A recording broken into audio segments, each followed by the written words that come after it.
मराठमोळी संस्कृती, नऊवारी साडी, नखरेची नथ आणि पायातल्या घुंगरांचा तो राजशाही नाद. होय, मी बोलतोय आपल्या महाराष्ट्राची शान असलेल्या लावणीबद्दल. पण मंडळी, सध्या सोशल मीडिया स्क्रोल करत असताना किंवा काही जाहीर कार्यक्रम पाहत असताना मनात एकच प्रश्न येतो.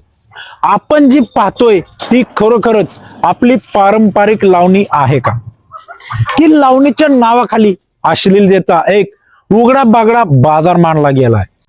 नमस्कार मंडळी, स्वागत आहे तुमचं एका नवीन व्हिडिओमध्ये. आपल्या चॅनलवरती नवीन असाल तर चॅनल आता सबस्क्राईब करून घ्या. आजचा विषय जरा कडू आहे, पण बोलणं खूप गरजेचं आहे.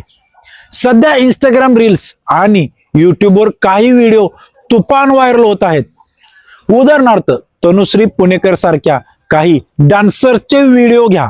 स्टेजवरती गादी टाकून अश्लील अंगविक्षेप करत केवळ लोकांच्या टाळ्या आणि व्ह्यूज मिळवण्यासाठी ज्या प्रकारचा डान्स केला जातोय त्याला लावणी म्हणणं हा लावणीचा अपमान आहे. लावणीमध्ये शृंगार असतो यात शंकाच नाही, पण शृंगार आणि अश्लीलता यात एक दुसरी रेषा असते. जुन्या काळातील महान लावणी सम्राज्ञी हा शृंगार अत्यंत आदराने आणि कलेच्या चौकटीत राहून सादर करत होत्या. पण आज ज्या कपड्यांचे गळे जितके खोल, हालचाली जितक्या आक्षेपार्ह, तितके जास्त व्ह्यू, कला बाजूला पडले आणि केवळ प्रसिद्धीची भूक समोर आले. आता विचार करा, या सगळ्यांचा आपल्या तरुण पिढीवरती काय परिणाम होतोय. आजची लहान मुलं आणि तरुण पिढी जेव्हा हे व्हिडिओ पाहते तेव्हा त्यांना असं वाटतं लावणी म्हणजे असंच काहीतरी असतं. आपल्या समृद्ध लोककलेची ही व्याख्या त्यांच्या डोक्यात फिट होते, जी अत्यंत घातक आहे. सोशल मीडिया अल्गोरिदम अशा अश्लील व्हिडिओजला जास्त प्रमोट करतो. यामुळे तरुण मुलांची मानसिकता विकृत होत चालली आहे. कलेकडे कला म्हणून पाहण्याऐवजी त्याकडे एक वेगळ्या नजरेने पाहण्याची सवय त्यांना जडत चालली आहे.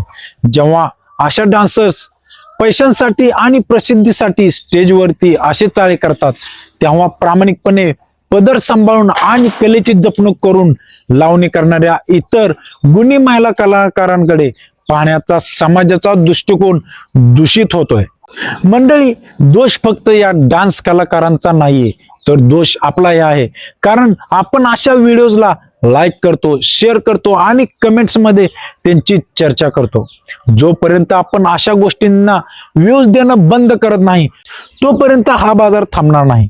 जर आपल्याला आपली मराठमोळी संस्कृती आणि लोककला जिवंत ठेवायची असेल तर अशा अश्लीलतेला खतपाणी घालणं लगेचच बंद करा आणि लावणीचा आदर करा.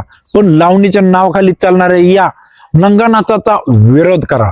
लावणी ही महाराष्ट्राची भूषण आहे, तिचं प्रदर्शन करू नका. तुम्हाला काय वाटतं, अशा या व्हिडिओजमुळे आपली संस्कृती खरोखरच धोक्यात आली का, आणि तरुण पिढीला यातून कसं वाचवायचं, यावर तुमची प्रतिक्रिया काय आहे ते आम्हाला कमेंट बॉक्समध्ये नक्की कळवा. व्हिडिओ आवडला असेल आणि पटला असेल तर आपल्या संस्कृतीसाठी हा व्हिडिओ जास्तीत जास्त शेअर करा. धन्यवाद.